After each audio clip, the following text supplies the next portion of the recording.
Jour 370. Nous avons beaucoup de nouvelles de l'Est.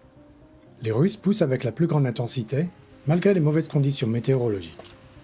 À cause du mauvais temps, le sol s'est transformé en boue, donc ils ne peuvent utiliser que l'infanterie. Pour compenser, les Russes ont doublé l'utilisation de leurs réserves de prisonniers et ont également augmenté leurs tirs d'artillerie parce que le scandale public entre les Wagner et le ministère de la Défense a été résolu et ils ont reçu des fournitures d'obus. Malheureusement pour les Russes, les Ukrainiens ont utilisé cette nouvelle pour lancer une série de frappes HIMARS sur tous les quartiers généraux de Wagner et ont détruit de nombreux dépôts de munitions. La dernière fois, je vous ai dit que les Russes avaient percé les dernières défenses ukrainiennes sur leur chemin vers la principale route d'approvisionnement de Bakhmut. Je vous ai également dit que les Ukrainiens ont fait sauter le barrage dans la partie nord de la région, ce qui a provoqué une inondation locale.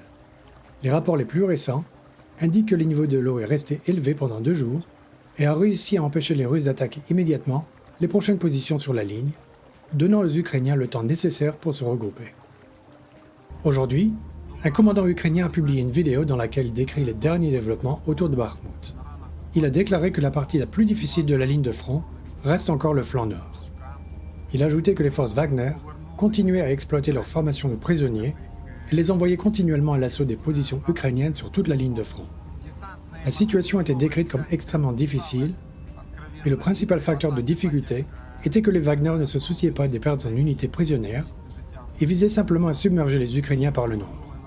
Il admet que cette tactique porte lentement ses fruits, car certaines unités parviennent à se glisser à travers les défenses ou à dévoiler un angle mort que les Wagner professionnels à l'arrière exploitent immédiatement.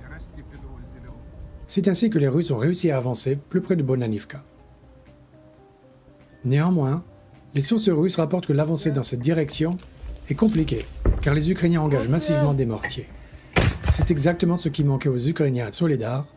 Il est donc bon de voir qu'ils ont rectifié leurs erreurs et assuré un approvisionnement adéquat en mortier cette fois-ci.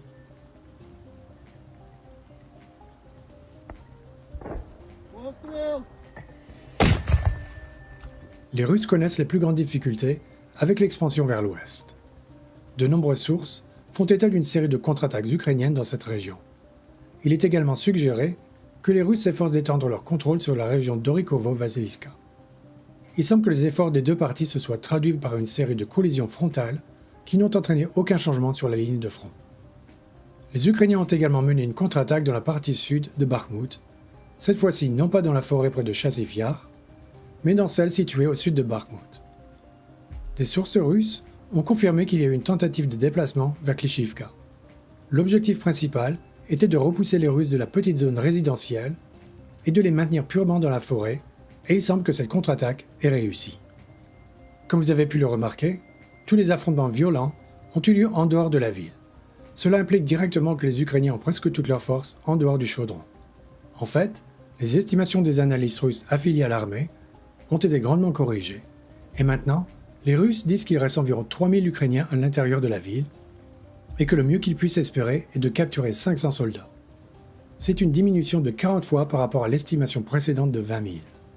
La diminution de la concentration des troupes est également indiquée par les soudaines avancées russes sur la rive orientale de Bakhmut. La dernière fois, je vous ai dit que les Russes avaient capturé un des 2 immeubles de grande hauteur. Aujourd'hui, ils ont capturé le second.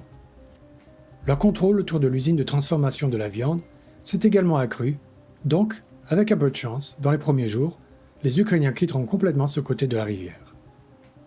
Il y a quelques jours, le chef des forces Wagner, Prigojine, annonçait que sa querelle avec le ministère de la Défense était terminée, car ils avaient finalement satisfait à leur demande et envoyé aux Wagner toutes les munitions nécessaires. Les Ukrainiens n'ont pas manqué une occasion et ont lancé une vaste série de missions de tir sur les principaux centres d'approvisionnement des forces Wagner. Aujourd'hui, des explosions ont été signalées à Kadivka et à Tasranov. À Kadivka, les habitants ont signalé d'énormes explosions et des détonations secondaires, indiquant clairement que les Ukrainiens avaient détruit un dépôt de munitions. Et à Staranov, les habitants ont fait état d'une série de frappes qui ont abouti à la destruction d'au moins un dépôt de munitions et également un atelier de fabrication de wagons de chemin de fer qui, selon les Wagner, était converti en entrepôt de matériel. Dans l'ensemble, la situation à Bakhmut est extrêmement difficile. Les Russes continuent d'exploiter avec succès leurs réserves de prisonniers pour submerger les Ukrainiens et se sont approchés très près des lignes d'approvisionnement ce qui a obligé les Ukrainiens à entrer et à sortir de la ville uniquement la nuit. Mais parmi les bonnes nouvelles, les Ukrainiens ont retiré presque toutes leurs forces de Bakhmut et les ont concentrées là où elles sont le plus nécessaires, sur les flancs.